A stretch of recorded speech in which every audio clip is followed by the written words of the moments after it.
ఏంటి హరి మారిపోయావంట? అవకాశం వచ్చింది, మారాను. అవకాశం అంత అవసరమా? మనిషిని ఒక్కసారైనా నిరూపించుకోవాలిగా జీవితంలో. తప్పు హరి. దేవుడు ఒక్కొక్కరిని ఒక్కో ఉద్దేశంతో పుట్టిస్తాడు. ఆయన ఉద్దేశ ప్రకారమే మనం నడుచుకోవాలి, అంతేగాని మన ఇష్ట ప్రకారం మన క్యారెక్టర్ మార్చుకోకూడదు.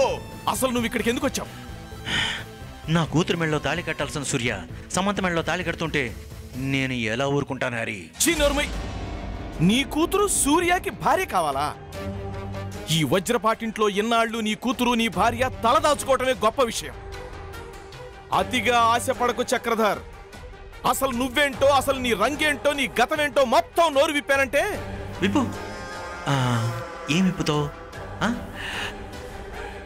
విప్పడం అంటూ మొదలు పెడితే నిప్పు లాంటి నిజాలు చాలా బయటికి రావాలి కదా.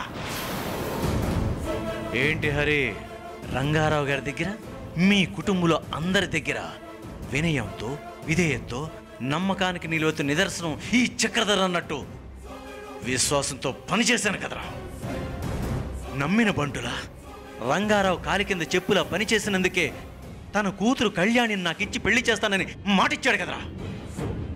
ఆ తర్వాత కళ్యాణి విలియమ్స్ లేచిపోవడం, దాంతో ఈ వజ్రపాటి ఇంటికి అల్లుడు కావాల్సిన నా ఆశలు అడియాసలు అవ్వడం, ఆ అవమాన భారం భరించలేక నా కుటుంబం మొత్తం ఆత్మహత్య పాల్పడింది.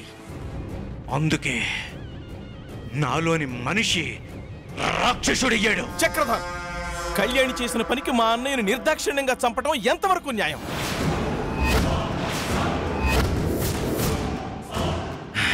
రేయ్, కళ్యాణ్ నాకిచ్చి పెళ్లి చేయాలన్నప్పుడు తన అభిప్రాయం తెలుసుకోకపోవడం రంగారావు చేసిన తప్పు కాదా? తను చేసిన తప్పు వల్లే కదా నా జీవితం నాశనమైంది. కనీసం కళ్యాణ్ వెనక్కి రప్పించి నన్ను మందలిచ్చారా? అది లేదు కదా. అసలు ఆ పరిస్థితిలో ఏం చేయాలో మా అన్నయ్యకి తోచలేదు. అబద్ధం. కళ్యాణి ఇష్టపడే విలియమ్స్తో లేచిపోయిందని మీ అన్ని రంగారావుకి బాగా తెలుసు. అందుకే వాళ్ళ మీద ప్రేమతో వాళ్ళకి పెళ్లి బట్టలు ఇచ్చిరమ్మని నాగేశ్వరరావుకి చెప్తే, ఆ పెళ్లి బట్టలని నాగేశ్వరరావు తన కొడుకైన సూర్యకి ఇవ్వడం, సూర్య వాళ్ళ వెంట పరిగెత్తడం, వాళ్ళు వెళ్ళిపోవడం అన్ని అన్ని అన్ని నాకు తెలుసు. అందుకే ఏది ఏమైనా దేవుళ్ళంటి మా అన్నయ్యని నిర్దాక్షిణ్యంగా నీళ్లలో ముంచి చంపటం నువ్వు చేసిన ఘోరమైన తప్పు. నువ్వు ఇంకేమన్నా చెప్పాలా? ఇంకేమన్నా అబద్ధం చెప్పాలనుకుంటే చెప్పేయి. నేను చూడాలనుకుంటున్నాను నన్ను మోసం చేయడానికి నువ్వు ఎంత నీచానికి దిగజారగలవు అని. ఎందుకు ఆలియా, ఎందుకు నువ్వు ఇలా చేసావు? నీకు తెలుసు కదా నానమ్మ తర్వాత నీ ఒక్కదానిని కదా నేను పూర్తిగా నమ్మేది. ఏమన్నావు నువ్వు? ఈ మధ్య అన్నిటినీ మర్చిపోతున్నావా?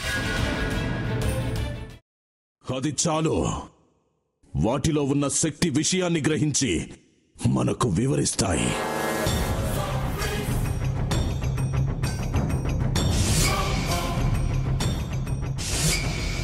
ఎవరు ఆ దండ విప్పొద్దు, గది తలుపులు తెరవద్దు.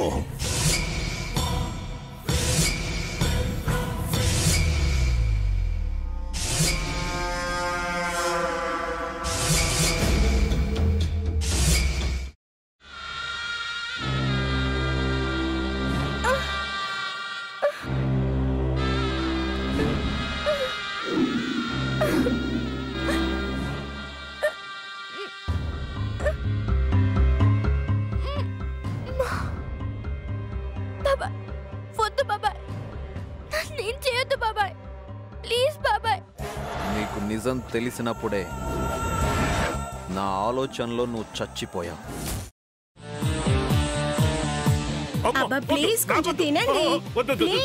భీమారావు గారు, మీరా? ఇగో మీరా కాదు, సక్కుబాయ్. అవును, మీ పనామే లేచిపోయిందని చెప్పి కంప్లైంట్ ఇచ్చినావు కదా.